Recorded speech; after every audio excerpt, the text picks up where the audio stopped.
Your organization just announced a major change. The slides were polished, the leadership team was aligned, the communication plan was executed, town halls, cascade briefings, FAQ, the works. 6 months later, adoption is stalling. Your best people are quietly disengaging, a few have already left, and somewhere in a post-mortem meeting, someone uses the word resistance, as if the employees are the problem. Here's what nobody says out loud in that meeting. The change didn't fail because of the strategy or the timeline.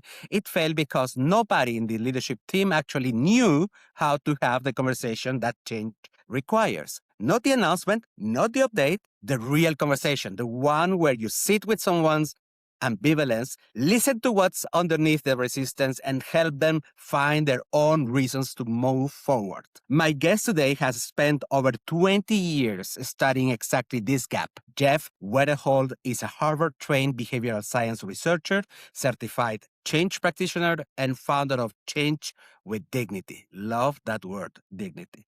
He has trained thousands of leaders across healthcare, government, and organizations, including MIT, on what it actually takes to bring people through change without losing them. His argument is simple and devastating. Disengagement and turnover are not the inevitable price of change. They are the price of communication left to mere chance. Jeff, welcome to the Growth Hacking Culture podcast. Ivan, I'm grateful to be here. This is going to be fantastic.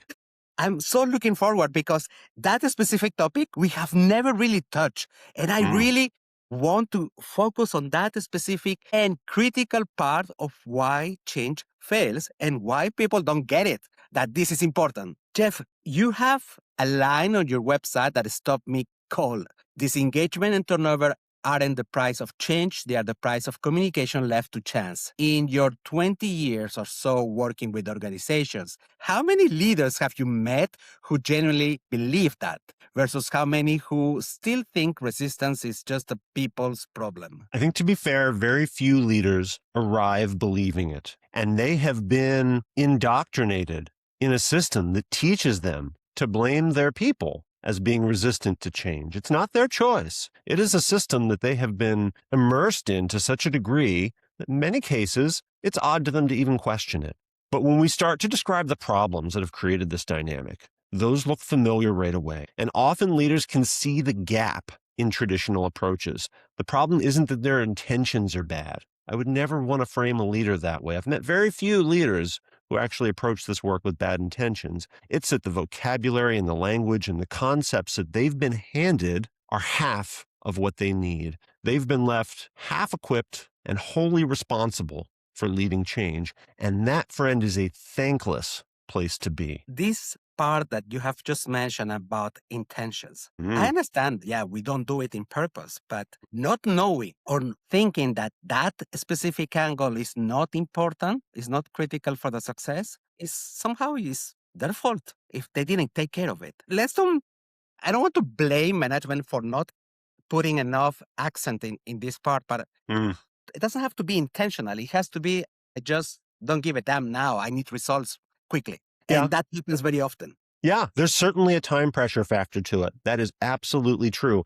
But we, my field, change management practitioners, we have normalized this language of resistance. It is everywhere. People don't hesitate to talk about their staff as being change resistant or change averse, even in the most person-centered fields that I work with, where people are incredibly mindful of the language that they use for their clients, for their patients. We still use this language of resistant and averse with our staff, as if none of those lessons about being person-centered apply to one another. But that word resistance, like, we've been taught to use it, we've been taught to rely on it. You'd be hard-pressed to go to a change management training and not hear it. It sounds like a diagnosis. We've tricked people into thinking this tells them something. It tells them one thing: they didn't agree with you.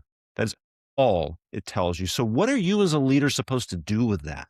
Push harder? Say it again louder? Try more with feeling? It's a self-fulfilling mindset, right? When we describe people as resistant, we communicate low expectations. We reduce their attitudes toward all change to their attitude toward one change. And we send the message back that we don't expect them to be part of this. So it literally creates resistance when we describe people as resistant. And we see this in the statistics on employee engagement. We know that Employees are 42% more likely to leave when they've experienced a disruptive change. They're 75% more likely to be burned out. We have the evidence to substantiate the damage that this kind of language and these kind of conceptions of change lead to. Frankly, I think we owe leaders better. We owe leaders communication training that lives on an even keel with the more technical training they're accustomed to getting. When you put the emphasis on communication training, you are not talking really about being a little bit more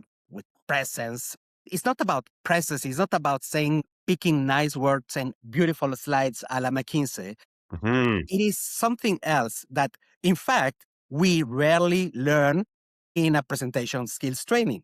It has to be called something else, because really it's not about presenting. It's not about communication simply. It's more than that, because you need to have this perspective on human psychology, self-awareness, because we are all humans and we all go through this bloody resistance for anything, in fact, for anything. So how would you, if there was a better word to describe this type of communication training, how would you describe it? I often tell people that we've taught them how to think about change and how to plan for it, but we've never taught them how to speak to it, and that shows up in our results. We make organizational change sound incredibly complicated, and in a lot of ways it is, but where to start is not complicated. It's very simple. Organizations are groups of individuals. They change when those individuals choose to change. And individual decisions change when they have better conversations. So this really and truly starts with how you interact with those who are difficult to engage, who are skeptical, or maybe even threatened by change. How you engage with them, how you learn from them is going to inform everything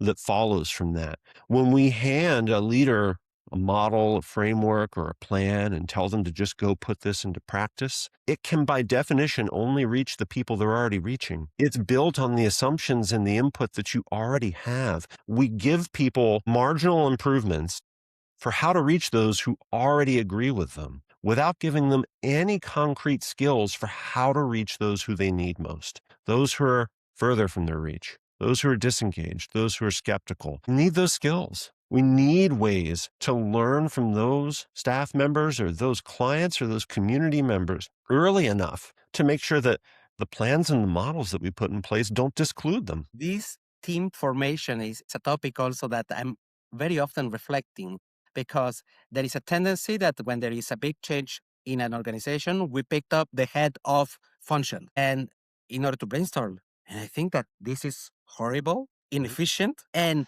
there is enough data today to know that this will not work, and we still do it because we choose the path of least resistance, which is my direct report. He will agree with me. He's my brother. We do choose the path of least resistance, and the path of least resistance is approaching change as a technical problem with a technical solution. And yet we know at bottom, change is a communication problem. 88% of organizational changes produce no lasting results. That was a consistent finding across 10 years of international surveys, 2013 to 2023. When we asked people what's missing, they tell us. They don't ask for better frameworks and models or clearer outcomes. They don't even ask for clearer roles. They ask for help communicating. They ask for help engaging and supporting others. They ask for help advocating for the engagement and the support that they need. They tell us what's missing very clearly in the survey data that we have. And we don't honor that need. We hear it as something that's soft or nice to have, or that we can probably just, gut out. It's some sort of act of charisma. This is a skill set. And when you look out at those staff members who you think of as resistant, who you think of as disengaged, I like to remind leaders, 7 out of 8 changes fail. They may not know that statistic, but they know the reality. They feel it. They're not pessimistic. They're not resistant. They're rational. Anytime you see something fail 7 times out of 8, this ought to be your response. So for me, that's a way to approach staff with empathy, right? We get a lot of sort of baseline skepticism in some of the environments that I work with from staff who are approached about change. And that skepticism is earned. I think one of the first steps that we have to take in including them in change that can look very different is to acknowledge you're skeptical of this for a reason. What we've done hasn't worked, and it can be done better. Jeff, but I almost want to tell you, but this takes time, effort to discuss with everybody, that Mhm. is going to be really long. And not everybody is in the same level of knowledge. So Mhm. how do we balance this story about who do we invite, who do we listen to? Because I don't want to discuss anymore who the guy for 15 years have been Sure. hating the company, everything that we do, and so on. So how do we balance to pick up the right people and the right amount of resources of senior management listening to the rest of the organization on how do we map change? Yeah. Uh, these conversations can't go on forever. You're absolutely right. And whenever a leader comes to me, this is the first objection that I hear from most leaders is I don't have time for this. Try and make the point. You don't have time for the success rate that we're seeing right now. You don't have time for this to fail 7 times out of 8. I worked with a small organization recently, 200 people, 200 staff members, and they had a failed effort to put an organizational redesign into place that lasted about a year. So we did a little math for them to understand the level of turnover, disengagement, time spent. What did that cost them? The baseline estimate for the cost to that 200-person organization is $1.5 million. That's not nice to have money to No. a 200-person organization. And nobody who I talk with tells me that their job is changing less than it used to. So for me, this is an evergreen skill set. The work isn't going to slow down. When people talk about change leadership as if it's something distinct or off to the side, I like to ask them, if you're not leading change, what are you leading? I've never heard a good answer to that question. This is the work. So when we have the skills, the basic and critical skills to engage with people differently, we figure out, well, what conversations have taken forever that don't need to? Where do I have opportunities to engage that I haven't been using? And yes, there will still be those hard ones. Where is there somebody who's just dead set against this? But now everybody is not that hard. Every conversation is not that hard. When you're practiced in how to do this better, you can differentiate which conversations those are. And you can stop treating every conversation you have like the hardest possible version of itself. And in principle, I don't know, these last 2 years, we're living times that are quite exciting because with the help of AI, we can summarize, record stuff and summarize, organize, structure information. Something that was so painful some years ago, now it has become so lean. I love that. I record a lot of my interviews Sure. with a structure and I put them in the format that I want in order to have clear outcomes. That's something Yeah. that works. I wanted to ask you, you mentioned that 7 out of 8 change initiatives are going to fail. And I want some more statistics. And the one that I'm interested in is a little bit more provocative because it's about leadership. Out of these failures, what would be the percentage of failures that are due to the inability of leadership, the leadership team to communicate, to have a honest human conversation? Yeah. If we are to believe the survey data that we have, communication is the number one reason that changes are unsuccessful. This is my personal experience. It is also the data that we ask for, that we get back, and that we largely disregard because it's a more difficult problem to systematize and sell a solution to than the more technical side of change management. We like to sell what we're used to selling. This is harder. It's much, easier to sit in a conference room and put a model together and hand it to a client and let it be their responsibility.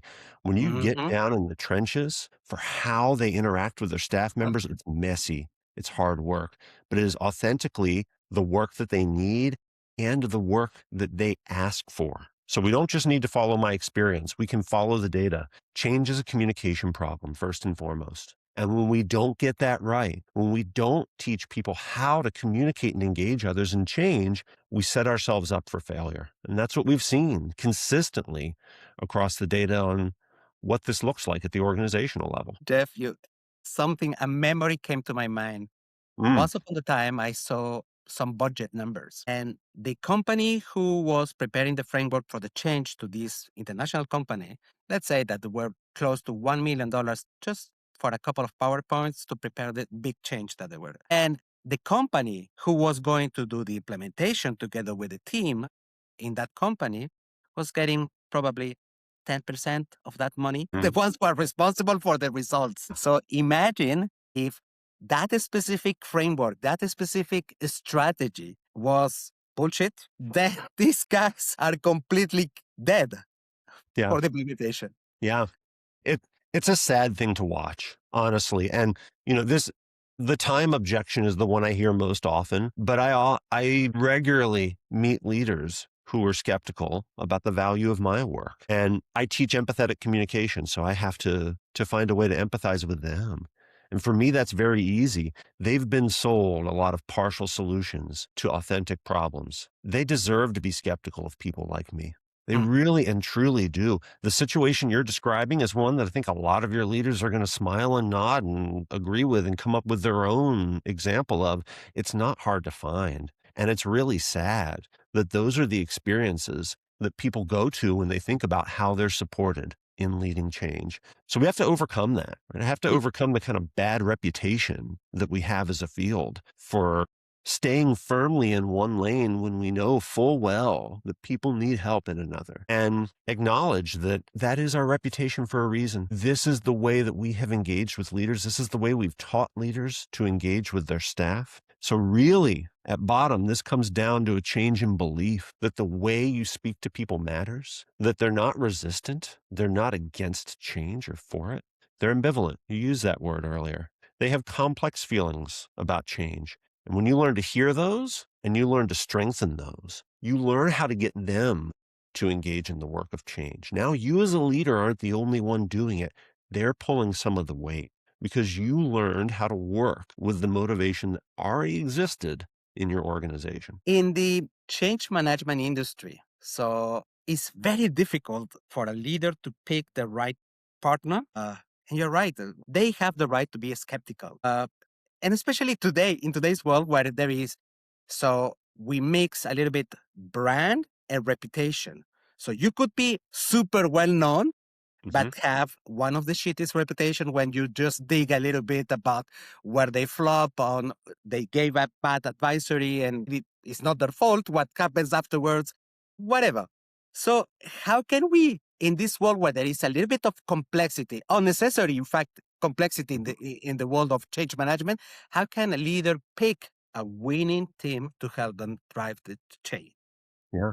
I think you want to ask the question, what will you be able to do after working with them that you couldn't do before? What have they done to build your capability? And for me, if we're following the data, that does start with the conversations that we have. So we talk a lot about plans and models, and sometimes I'll even have clients ask me, can't you just give me a framework? Can't you just give me a different model? They provide this kind of short-term fix, right? They make you think this one will be different. Never mind that we've thought that about the last 5 that we've seen. And I don't want to dismiss plans and models out of hand. These are important parts of leading change, right? They're essential ingredients. But I have never once in 20 years of doing this work been part of a change that went according to plan. It doesn't happen. And that's not a flaw. That's the reality of leading human beings through change. The problem is that we don't acknowledge that and understand how to adapt those plans. We don't teach people the basic skills to learn what they need to learn to make it better. So now they're stuck with a plan that might as well be cast in concrete without a way to appreciate the value of what they don't have, much less go out and gather it to make that plan better. The field teaches what it can package, and frameworks, models, they can be packaged. It's much harder. Take my word for it. As somebody who does conversational training and communications training, it's harder to package this. And yet these are the things that we can see leaders putting to work straight away. We can spend an hour or two together, and I can give you things that you can do differently in conversations starting today. We can build on those. We can nurture those. We can get you to a place where you begin to hear ambivalence in people's responses instead of resistance. When you begin to understand how to strengthen what they already have, and when you can take the pressure off yourself to make all of the motivation for change, right? Just because you're in a leadership position doesn't mean you're a motivational speaker. It is not your job to provide all of the energy for change, and you don't have to. They have it. We just need to learn how to gather it, how to work with it, how to build on it and supplement where it doesn't exist. In the last, let's say, 10 years, if I wanted to pick a book about behavioral science, I wouldn't be able to understand it. 10 years ago, the books about behavioral science, neuroscience, it was only readable by people from that field. Today, it's so easy to understand. They have really made it accessible for people like me. And how much has this the understanding of the brain, of human psychology, in the inside of the organizational setup has impacted the change management way, the roadmap, the meat of how to implement it? How much are you using Yeah. inside of How your much? I hear two questions in that. I hear how much has it impacted the way the field uses it, and how much has it impacted how I use it? Yes. Yes. I don't think it's impacted how the field approaches this work nearly enough. I think we still, by and large, remain stubbornly stuck in the mindset that, for lack of a better term, we're going to conference room our way out of this. We're going to find a plan that lets us dodge those conversations that we're not able to have, that keeps us from having to engage with folks in a different way, that if the right plan just comes in, we're not going to have to deal with all of that. So as a field, I think we need to take a lot more of the evidence that's out there. And I think you're right to point out that it's more accessible now than it's ever been. I think that's wonderful. I look back on my experience as a behavioral science researcher, and it's like my liberal arts education. I use it every day of my life in ways that I could not possibly predict. I'm so grateful for it. So for me, I use it every day. And I value it not just as a set of tools and skills, which is important enough, but as a lens on whether or not this work has been successful. My job is not to hand you a product and walk away. It is to make you capable of doing something that you could not do before. Not just to hand you something that you should learn, but to understand if you've learned it, if you're confident in it, if you can use it. That's a different question. Having that lens for me is invaluable because it helps me center my work. It's what helped me arrive at conversational or communication skills as a focus to begin with. I didn't pick this because I was good at it. I don't think I'm naturally good at it. I picked this because every bit of evidence that we have tells us this is what people need. They recognize it. They even express it. I'll have clients say things to me sometimes like, I feel like a therapist at work and I'm not trained for this. What am I supposed to do?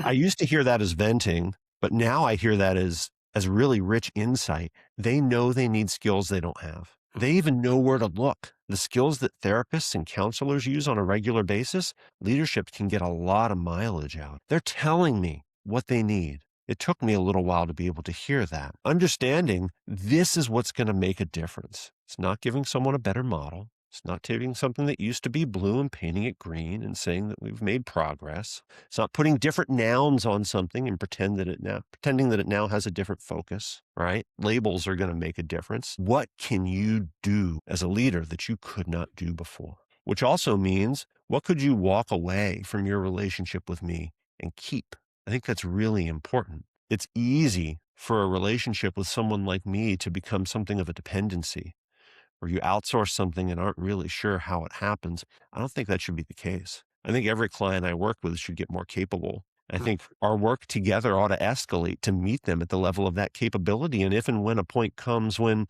I don't know, they don't need me anymore, that to me is a success, right? Excellent. I'm here to make leaders more capable because I don't actually think this is going anywhere. Your job isn't going to change any less than it used to. This is not going out of style. This is something you're going to use every day for the rest of your career, and I would argue for the rest of your life. I love this, Jeff, because very often I have seen service providers who are they think that the end of their work, the only thing that they have to do is to submit all the documents that they have prepared and Yeah. give it to them, and that people are going to survive with that. And then if they need help, it will be another invoice just to explain you how to do it. And it shouldn't be like that. I think that the real marker of success is impact, is did we achieve what we promised? And that is beautiful if we're capable to do it. Yeah.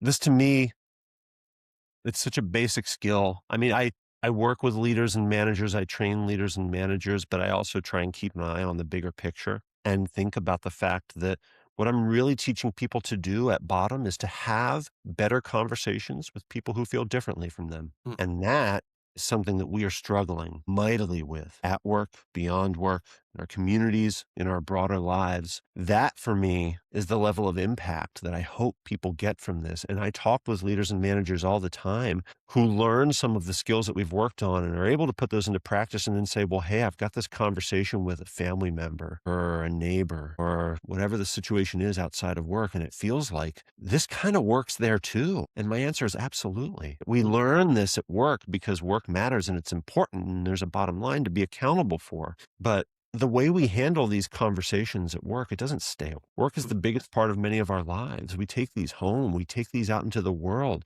They're not just how we work together, they've become how we interact with one another. In that sense, how we work is perhaps the biggest part of who we are. And learning to communicate and engage differently at work is the most powerful way to learn to communicate and engage differently globally. Some leaders may have the fear or the lack of confidence on their skills to communicate because they are introverts. Mhm. I'm an introvert, for instance. And Jeff, I think that you might be a little bit of an introvert, but you are doing it. You've read me correctly, friend.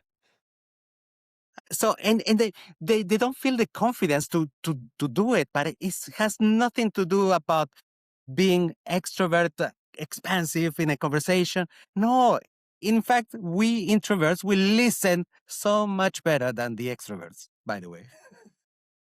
We are not left out of this. I think it's very easy for people to hear like communications or engagement or things like this and to think of it as an act of charisma, right? This is something that some people just do and some people don't. This is what it means to be good with people, whatever that means. I have no idea. This is a skill set.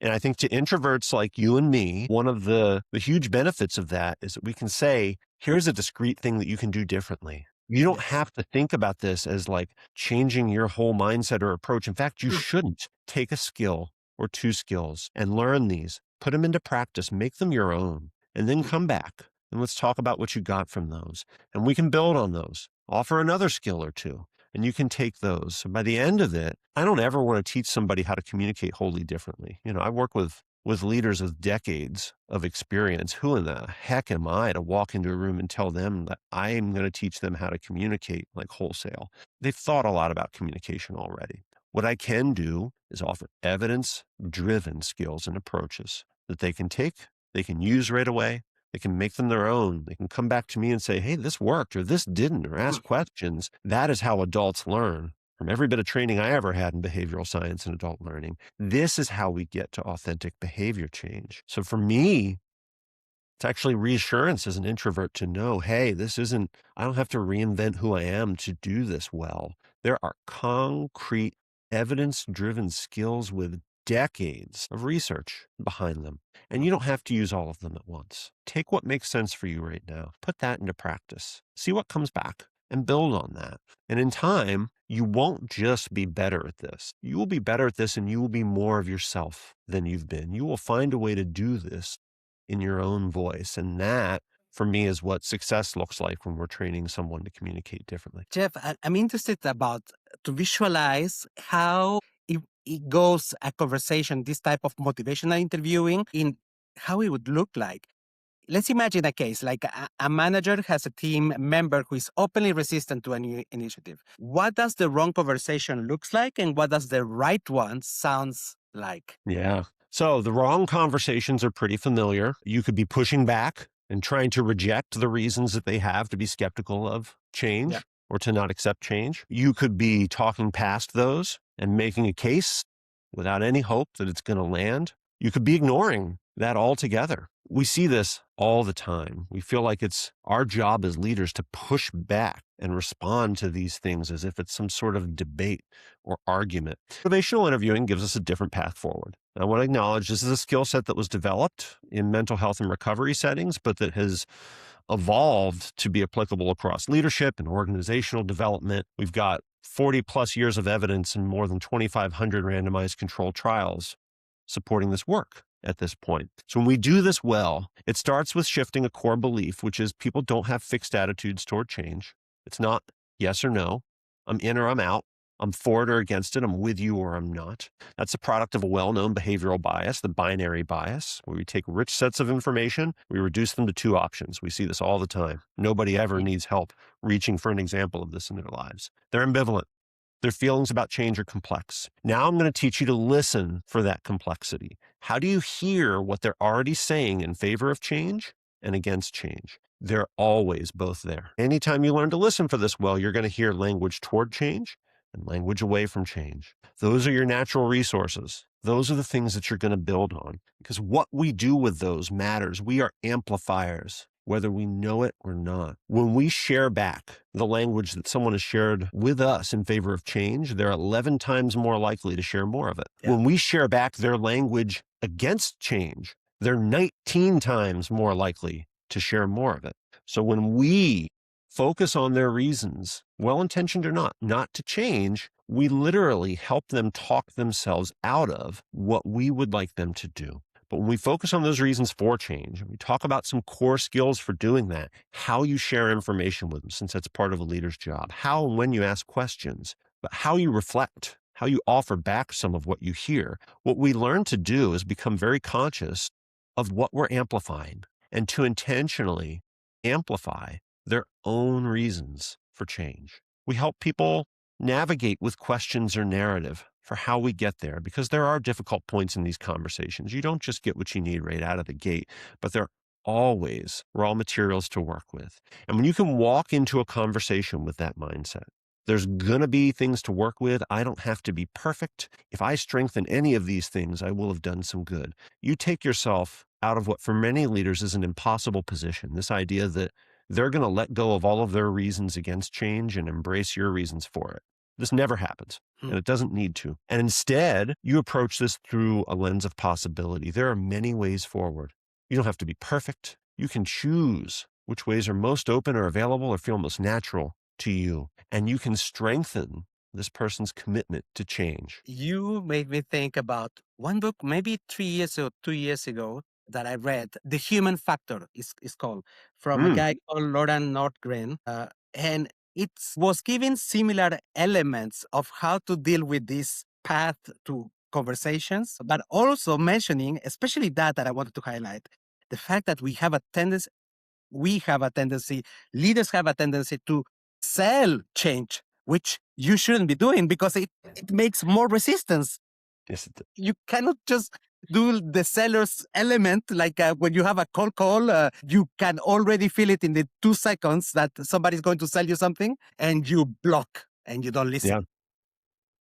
Yeah. That mindset of selling, that sort of transactional lens on change does a lot of harm. I had a leader a couple of years ago say something to me that stuck with me so powerfully, because I felt like they were speaking for dozens of leaders who I've met in my career. They were getting really frustrated with a conversation with one of their teams. And they said, look, it's not like they have a choice. I just need them to buy in. Yes, I have heard that. Sit with that for a second. If they don't have a choice, you don't need anything from them. You don't need them to buy in. I didn't need to tell this leader that. They knew full well they needed something from this team that they could not themselves manufacture. They wanted control. They wanted complete control over whether or not they accepted change, but they didn't have, and nobody ever taught them how to accept that and how to work with it, how to take the motivation that existed in that team and use it instead of having to manufacture every last bit of it themselves and still come up short. When we teach people to think about this as a transaction, and I really disdain this word buy-in, or this term, it undermines the spirit of engagement. And staff know, if you've ever heard staff talk about like change theater, it's the gap between someone who says they want to engage you and someone who shows up to sell you. And if you're looking for buy-in, you're selling. Like that follows pretty directly. So how we help leaders around that conception, for me, I think is really important, because we've normalized this belief that as a leader, it's your job to manufacture all the motivation and that you have total control. This is not the reality of any leader's role that I have ever worked with. There are limits on that control. That's what makes this hard. That's the reason to talk to somebody like me. If you could just tell people to do it and they do it, I'd have to find a different line of work. It's what makes this hard, but it's also what makes this rewarding, because it teaches us how to see one another differently, how to work with one another differently, and how to work together to accomplish things that we honestly could never have accomplished on our own. Jeff, there is an uncomfortable truth in the heart of change management. You can teach individual leaders better conversation skills, but if the culture punishes honesty and reward compliance, those skills are not going to be that useful. How do you actually change that? Or is it like a lost cause in most large organizations that follow the rules? It's not about honesty. Yeah. I don't think it's a lost cause. but I do think it's a big challenge. I'd like to point out culture is not what you write on the wall. It's not the values in your strategic plan. Your culture is what happens in a conversation under pressure on a Tuesday afternoon, right? That is your culture. And so it can't just be what you learned in a workshop last week either. It's what have you practiced? What have you learned how to use? That for me is really important. We all have a role in creating different culture within our organizations, and it starts with how we show up. And yet, if I stopped there, I would be putting way too much pressure on the people who I teach, and it would be disingenuous because it is hard to go back to an organization that is indifferent, if not antagonistic, towards something that you've learned. And we do this all the time. I do a lot of work in healthcare and community health. We love to train people within an inch of their lives, but we don't really think about how that training gets incorporated back in the organization all the time. So it's a very common experience to see someone go out, learn something, maybe even come back energized, and to sit within an organization that doesn't know how to work with it or that actively works against it. So it has to start with individuals, because it has to start somewhere. And those individuals do have a role, however limited it may be, over what the culture of that organization becomes. But once we have some training at the individual level, this has to become an organizational priority. There have to be systems in place to at least be open to, if not to actively incent, the kind of behavior that you want to see. We can't just train individuals and send them back and expect that to be enough. And yet that's where we have to start. The organizational piece to this, for me, is very important because it answers that question. Well, we've got a few people who really believe in this, but they're up against decades of norms that maybe run counter to this. What do we do? Well, it starts with individuals, but it's got to lead a path to organizational level change. And there have to be systems in place to take what those individuals are now capable of doing and to help make that not just how they work, but how we work. That's right. Jeff, I have to just to mention, I wanted to say it at the end, but now I'm going to say it. I really like your sincerity towards this topic. It has become for me one of my favorite discussions because I fully relate to the experience you have and the way your perspective about change. Thank you for that. Yeah. I wanted to ask you something else, and it's going to be useful also for the audience, especially the HR people who are listening to this podcast. If there was like one thing, one insight that from behavioral science that they need to consider before designing the next change initiative, what would you suggest for them to really know before they start the changes initiative?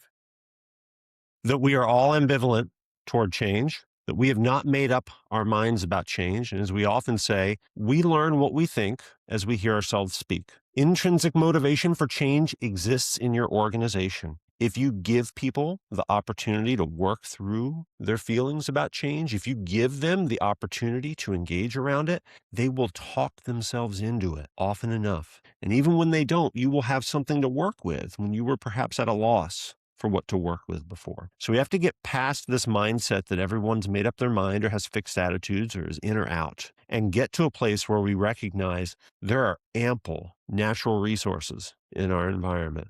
Right? Motivation is there for the taking if we know how to listen for it and if we know how to strengthen it. That's what takes work off an HR leader and executive's plate. Because then all of a sudden they don't have to make everything.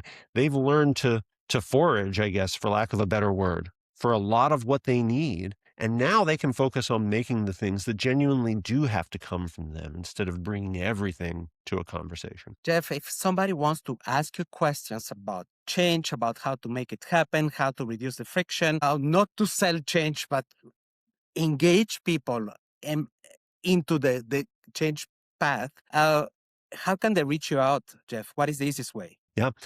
So you can find me on my website at jeffwetherhold.com. You can find me on LinkedIn at Jeff Wetherhold. I am happy to take outreach. I just want to underscore one of the things that we know about change is nobody changes to feel worse about themselves. And that includes you as a leader or a manager. I don't believe that you want change to have gone this way. I don't think this is what you showed up to work for. You deserve a better way to work. You deserve a clearer set of skills for how to do this work differently, and you deserve to be treated like someone who has that intention. So you can find me on my website or LinkedIn, and I just hope that for anyone who's listened to this episode, you walk away from this reassured that you have a good intention toward this work. that we've made it hard for you to follow through on that, and that we can work with that to help you get better at it. Beautiful. Thank you very much, Jeff. I'm going to be putting the 2 links to Jeff's LinkedIn profile and to his website below this episode. Thank you very much. This has been a pleasure. Thank you for having